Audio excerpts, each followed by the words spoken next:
Welcome to another episode of the Main Street Business Podcast. I am excited today to welcome Gary Kusin, a serial entrepreneur, investor, author, mentor, and co-founder of GameStop. Gary was also the co-founder of Laura Mercier Cosmetics and served for 13 years as the CEO of the private equity firm TPG and a transformative stint as the CEO of Kinko's, now FedEx. Today, he continues to advise companies large and small and leave his indelible mark on the business world through his visionary leadership. We are so lucky to have him as a guest here on the Main Street Business Podcast. Well, Gary, what an honor to have you here with us. This is truly an honor because sometimes I feel like I'm that Main Street small business owner and we look up to the serial entrepreneur like you who's done it all, gone from small to big and everywhere in between. And so that's very, very interesting to the Main Street small business owner. And it's an honor to have you here with us. Thank you so much for coming. Well, thank you for having me. Okay. Well, on that note, I've been dying to ask this question. I want to know when you knew it in your bones that you were an entrepreneur. Like, what was that small business experience? Was it the lemonade stand? I don't know. What was it that was that seminal moment? That's an interesting question because my partner and I came at GameStop completely differently than entrepreneurs tend to come at things. We came to it as a result of very deep analysis. My partner, co-founder, was a partner at Bain. He had replanted himself in the Silicon Valley and had some video game publishers at the dawn of the video game era, helping them figure out how to grow their business. At the same time, I was pursuing a career in department store retailing and had come to the point of view that specialty stores were taking the lunch of department stores. And I did some very detailed analysis and was presenting it to the parent company and saying and with some answers I thought we might want to follow. So Jim came to town, came into Dallas. He was on his way to do something else. He said, "You're just not going to believe what I'm doing." And he came over for dinner and he started showing me the charts and the graphs that showed what would be the likely penetration of video game hardware, what would be the likely penetration of computers used in homes, what would happen to the available content providers, which are software video games, looking back at the history from black and white TV, color TV, hi-fis. The record industry didn't exist until Sears and JCPenney's put millions of hi-fi record players on the street, and then there was demand for content. So with him coming with content and me coming with specialty stores are going to end up dominating if this industry evolves, this next wave of technology-driven consumer entertainment evolves the way you suggest. And he finished top of the class at our business school, so I had no reason to doubt him, and I was kind of at the other end. And I had a real strong visceral feeling that specialty stores in any category of consumer goods that reaches measurable size becomes a dominant, if not main, channel of distribution. So by the time he finished showing me his charts and graphs, I told him my point of view that if my point of view was correct, a software channel would emerge that would become a dominant channel of distribution. I said, you need to quit Bain and I need to quit this department store thing. And we need to take this and run with it. Not because I had entrepreneurial DNA coursing through my veins, but because we had come at it from two very different point of views, but both pretty deeply analytical. And so now to answer your question, 13 years later, when I'm trying to get our biggest competitor to agree to be acquired by us, I knew the answer was the two principals in our target company were going to lose their jobs. And I started thinking about what should I do next. And since I do now have entrepreneurial chops, I took the same sort of analytical approach to the cosmetics company, but with the feeling in my bones that, I've done this before. I can probably do it again. So my first inkling of that, I might have some entrepreneurial DNA coursing through my veins was actually on my second startup. And then I confirmed it when I took over as CEO of Kinko's because I related so closely to the entrepreneurial founder in how he approached growing his business and what I thought was a solution to the plethora of issues facing the company when I stepped into the leadership role. So it evolved. I think my entrepreneurial instincts evolved rather than poof.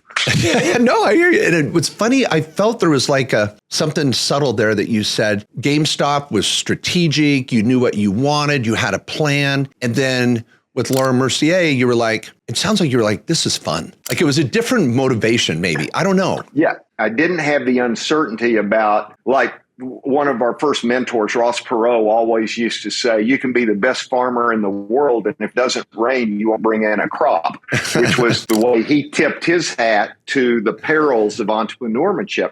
Well, so we worried about that in the early days of Babbage's, and we spent a lot of time saying, what could kill us? And the only thing we could figure out was if computers cause cancer, because you couldn't kill it any other way. At Laura Mercier, because I didn't have top of the class MBA as my insurance policy, and I had to fall back on my experience. I spent a lot more time, and then did pucker up a little bit before I made the leap on that one. Well, I just think that entrepreneurship, it brings out a passion of fun. Like entrepreneurs that are really like taking something from nothing and building and creating, it's a spirit, and it's hard to define.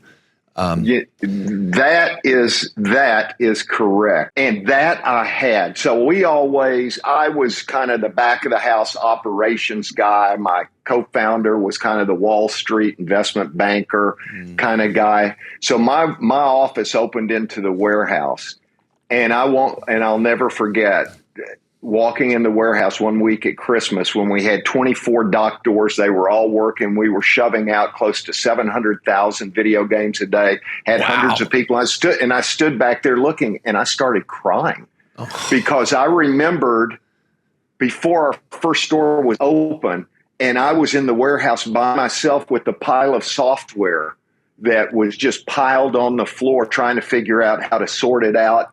What am I going to do with all this? That was one time. And the other time, which was kind of equally telling, we put everything we had into developing a culture of customer first, and for all of our people in the stores to be gamers, to understand everything there was to know about video games. And I liked, when I was traveling out in the field, I liked not telling anybody where I was going to pop up, because next thing you know, you got a district manager with you. The stores never look better. That's not my style. And I walked into Bellevue Mall in Seattle, Washington, and I rounded a corner, and there was our store, and there were at least 8 or 9 sets of customers in there, and our staff was completely engaged with all of them. And I just stood there looking, and it was the vision we had when we started. I started crying again there, and I'm not a crier, but those things went to my core and just pride. It was pure pride that this actually, I was looking at what was a dream being a reality. I'd seen it in the warehouse. I saw it in the stores, and it was just, it was so important to me. Wow. Well, I bought a few video games in the past at GameStop for sure. I've got kids. I got Christmases to fill, stockings. And to me, I always felt like GameStop wasn't a big box store. It was a Main Street store. I always had that feeling like it was just kids in there talking video games, having fun, and it didn't hit me as Wall Street. And I don't know if you tried to create that vibe, but I'm a huge fan of Main Street, of course, as you know. Sure. How did that happen, that culture? Well, it started, when you go back to the earliest days, our big concern, our first store was the first video game store in the world. If you use the word software, 99 out of 100 people believed it was some sort of woman's intimate apparel. Okay, software was not a word. That's right. So we believed Moore's Law was absolutely right. We believed semiconductor chip technology was going to drive speed, drive graphics capabilities, and was going to create waves of games that would be better even than upright arcade machines. But we were going against this fear of the unknown from from customers. So we thought the only way to mitigate against that was to have people in the stores who are gamers, who tend to be teenagers and early 20s, who could show excitement and enthusiasm while pointing to a cartridge or a floppy disk or whatever it happened to be and explain it in a way that the customer, that's all it is. Oh, cool. While they had their youngsters in tow who were saying, I'll do anything if you just get me Pac-Man 2. It's like, and so we did everything in our company was built around the transaction in the store and more about informing people than selling people. So we had a whole checkout system. If you worked in a Babbage's then GameStop store, you could check out any title, take it home and play to your heart's content and bring it back the next day and check it out again the next day if you wanted to. So we did everything we could do so our salespeople, our customers felt like our salespeople were accessible. Our salespeople came from a point of view, because if they hadn't played a game, they just yell out in the store, hey, has anybody played this or that? And oh my gosh. Somebody would have. And so we created it. I never called it Main Street, but clearly the meme thing underscored that it was a Main Street thing, what was happening. And believe it or not, it took from the 80s and 90s as Babbage's became GameStop and grew, it took all of that generations of gamers for whom not GameStop was a cool store, but GameStop was the fabric of their lives. Yeah. And they marked time by release dates of video games. So, and that is a relationship that I have not seen matched until this past summer. Taylor Swift is the first business, if you will, whose customers are so far beyond fans. They live, eat, drink, laugh, cry. They are immersed in that business the way our gamers were immersed in our business. So now think about 30 and 40-year-olds for whom they still not only mark time, they've still got game systems in their basements and they still love gaming and they're on Reddit. And now on Reddit, they all start talking about this hedge fund is going to try and short that. Nobody knew what hedge fund meant. Nobody knew what short and stock meant, but somebody was messing with their life because they measured their life by GameStop games, by how many times did you get your parents to take you at midnight in the middle of the winter for an early game release where you had been on the wait list for a month. They can tell you with such precision. And when word got out that someone was trying to kill GameStop, they all said, look, don't understand any of that stuff. What can we do? And they were saying, buy 1 share, buy 10 shares, buy what you can afford. And because there were such legions of them, they were able to do what they did. And everyone kept walking around. Jim and I, my co-founder and I, were talking daily, and we agreed we would not talk to anyone about anything, about the meme thing, to see if anyone figured out. We knew what it was immediately. We still hear from gamers who were our great customers in the 90s and in the aughts. They still send us stuff. I mean, it's really, to have had a ride on that kind of rocket ship is pretty cool. It was so high octane that it inspired so many people in so many different ways to pursue careers that were a little bit entrepreneurial because they were chasing, trying to replicate what they had growing up. Well, and I know, of course, I've been following you now with your increased content you're producing and your passion for the entrepreneur. That's just one of the big payoffs of entrepreneurism. It's not even, at the end of the day, it's not the money. It's that I created a tribe. I created a culture. I created followers that I changed their lives. And all of a sudden you're like, boom, it's crazy. And so that fills us up still until today, and we're not involved anymore. But I got a letter I mean, this is just a great example. I got a letter last summer from some kid who it was a beautiful letter. He was dying to get a game and they were always sold out of it. And I don't know if you can possibly help, but this is a game I want and I'll pay anything for it. So, and it just warmed my heart to get this because that's the kind of letters we used to always get. Yeah. So I called so again, GameStop's still based here in Dallas. So I called over there and next thing you know, I'm in the CEO's office talking to his admin and they said, well, he'll maybe call you, maybe not. And he never called.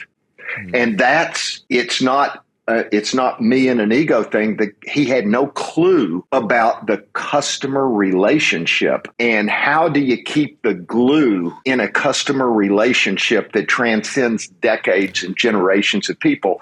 And that's when back in the day, my partner or I, we'd have moved heaven and earth. If I had to fly, if it was a game that was made by a publisher in France, if I had to fly to France to walk in the door, say I need one of these for a customer who's in the early teens in a small town in Pennsylvania, living in an apartment. I Googled the map to his address just to see, and it was that's who we lived for, and I couldn't get anyone to call me back from the company. So that it's like, okay, that's where they are. You know, I mean, so did you find it on eBay and send it to him anyway?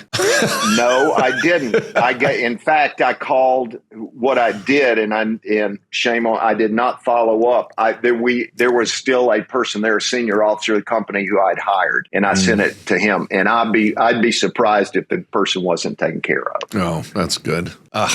Well, this brings us to this next venture of yours, which I'm really excited about. It just came out a few weeks ago. I haven't had a chance to read it yet, but Always Learning. What was your inspiration behind this new book? And you've learned so much, but now you're like, no, I'm always learning. What's the premise there? Sure. So the fact is I have been. I took a really interesting facilitated session my wife and I did after we sold Kinko's to FedEx and trying to decide what in the world we do now with our lives. And went through an exercise that, in fact, is the introduction to the book. And it's called 7 months, 7 weeks, 7 days, 7 words. And it's a process we went through in a facilitated exercise to get to our core, because the whole notion was, what is your core? What is your passion? How do you want to spend the rest of your time? And it did an incredibly effective job. As you'll read, I didn't invent what they did to us, but it was pretty great. And as it happens, when you boil me down, I'm about learning and teaching. Only two things, and in that order, learning and teaching. And that was something that I've never hidden from. I was aware of that. So what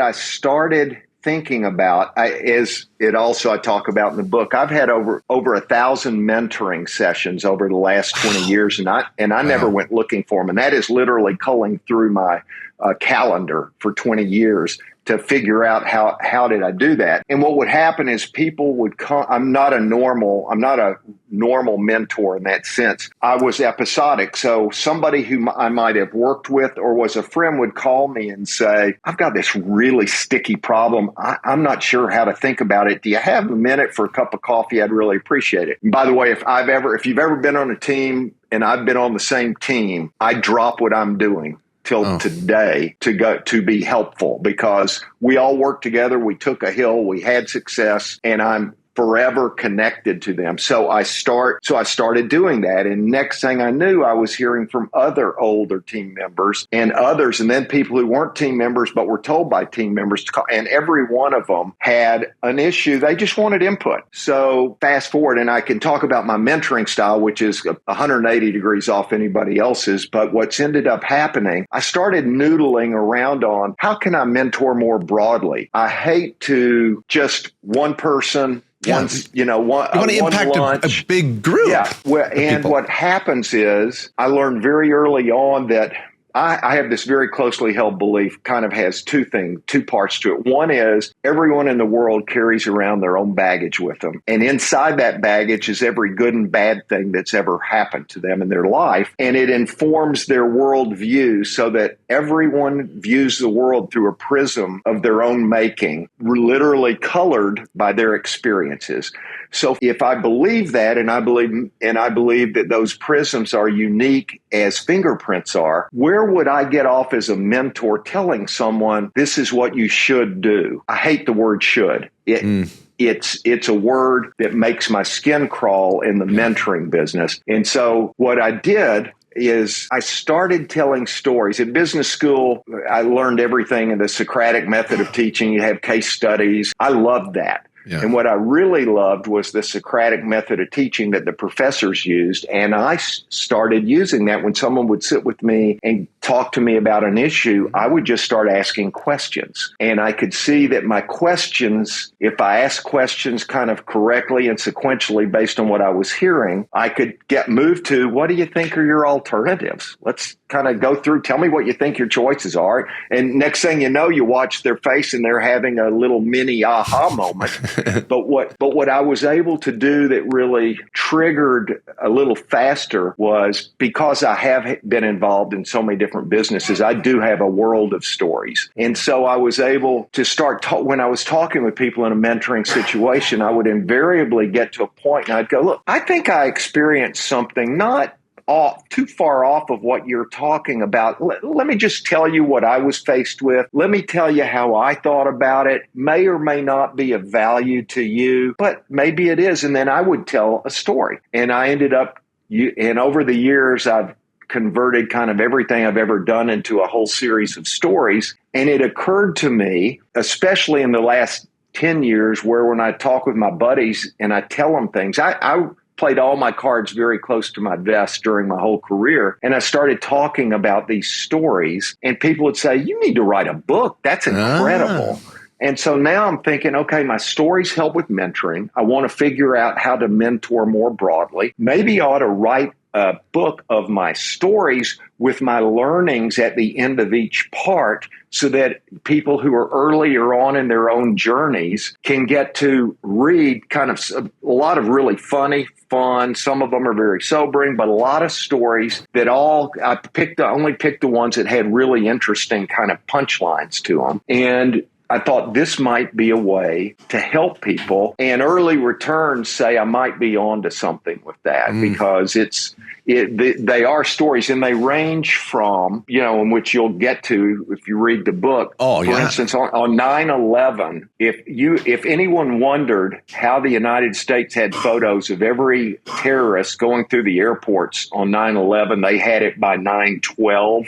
They had it because of Kinko's. We had the information. Wow. And how we came up to discover that we had the information is a story that is kind of beyond belief. And how I went from within 10 minutes of the plane hitting the Pentagon, I was talking with Secretary of Defense Rumsfeld on the phone. And I mean, I'm CEO of a copy shop.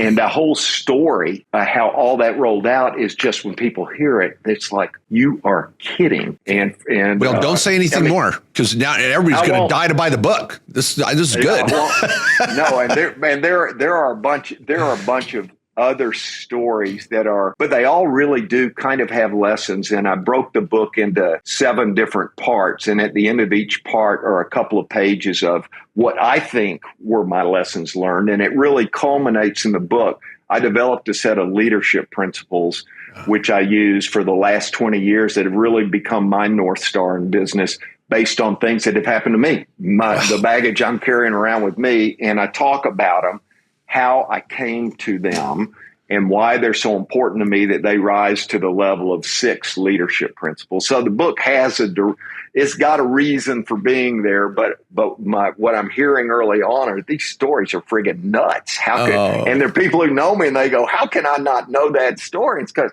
I didn't tell you. Oh my gosh, I love it. I'm so excited. Well, all my listeners, please, down in the description will be a link to the book. I'm excited. I've already ordered my copy. I haven't got it yet, and I'm going to dive into that one for sure. Well, something else I've been dying to ask you about is your new podcast, relatively new, and I wanted to hear about you and your co-host and what the vision is for that. And again, it's just so entrepreneurial driven. I'm just really fascinated with that. What's the plan there? I'll tell you what the plan is. First, my co-host is a woman named Jill Lewis. She was was the attorney who helped me launch Laura Mercier Cosmetics. Okay. Over the last too many years, I pulled her out of her law firm multiple times to be general counsel for companies I've been involved in. And our paths have been very close together for both of our careers. And she has a passion for mentoring also, but she does it as an attorney. I do it as the way I do it. So we decided, because she mentors, I mentor, that we hadn't really seen a podcast that allows the listener to literally eavesdrop on a real mentoring session. And that was our vision. We've just released our 8th episode, and we found all these terrific early stage companies that, I mean, you got to sort through to find the ones that have really articulate founders who can describe their vision, the issues they're facing, and all those kinds of things. But we do it in a way that the listener can eavesdrop on someone else's company and the issues they're facing. And we always wrap our show by asking the entrepreneur or the founder, what were the, if any, takeaways from our time we've spent today? And then Jill discusses what she thinks are the important takeaways for entrepreneurs who are listening. And then I wrap with what I think are the key lessons that any founder, co-founder, entrepreneur who is listening to the podcast might think about taking away. And we're having a lot of fun with that. Well, and I saw the podcast page in this robust application. You're like, it was just calling all entrepreneurs.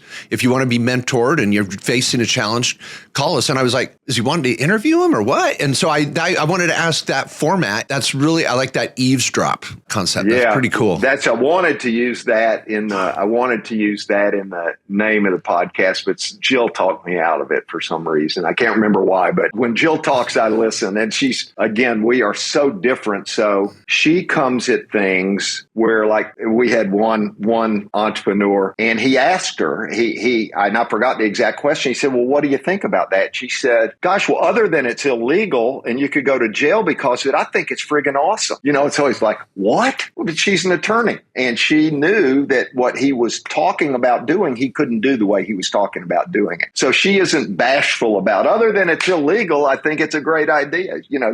So that's her approach, and mine is different. And so between the two of us, we have a really good time. And again, because we've been such dear friends for so long, it's so easy for us to do these together. Wow, exciting. Well, one of my last questions is I just want to talk about that Main Street and entrepreneurship passion that you've shown in your career.